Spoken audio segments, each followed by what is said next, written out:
Shalom YouTube, Sister Kate here, running errands on, what about third day of Sukkot. Tonight's activities is Asian food night and possibly going to the internet and uploading videos, which is a whole other thing.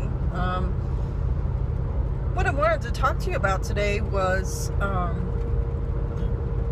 we've had the last blood red moon. And it was fantastic. We watched it, the solar eclipse and everything. It was a very beautiful display of the Father's power and His creation. But again, you know, no dire things happened. There was an earthquake sometime in the week, big one down in Chile or somewhere in South America, which does happen. I mean, it's not the only one. It's not an isolated event. But my question to you is, if you thought anything was going to happen in any of these weeks, did you do anything to get yourself ready for it? Did you do anything different? Did you have food stored up? Did you have a tent and a place you thought you might go, or a plan to fortify your own house if you were not going to go anywhere? Did you have a way to defend yourself? Did you have enough bedding and things for your family and plans on how to clean stuff? Because yeah, if you're in a grid down situation, you're gonna need soap.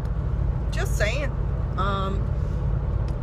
That's some of my thoughts there, because if you're living an everyday life and you're in your house with your electricity and your refrigerator and everything, and the grid down happens, you're not probably gonna get clean water coming out your tap, and you're probably not gonna have electricity, and so you really need to think about how that's going to affect your day-to-day existence and be ready to make yourself comfortable. And it's really not that hard to put a couple of drums in your basement or your spare room or your garage filled with clean water. It makes a huge difference to be able to bathe every day.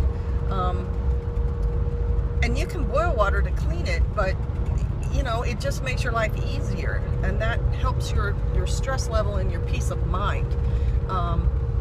People survive in all sorts of horrific circumstances. I mean, if you look at the Balkans War,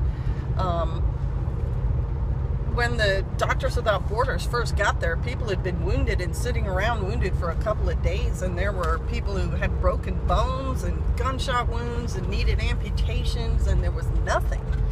And those doctors had to do the repairs there with nothing. No anesthetics, no, you know, boiling the water to make it clean. So people survive.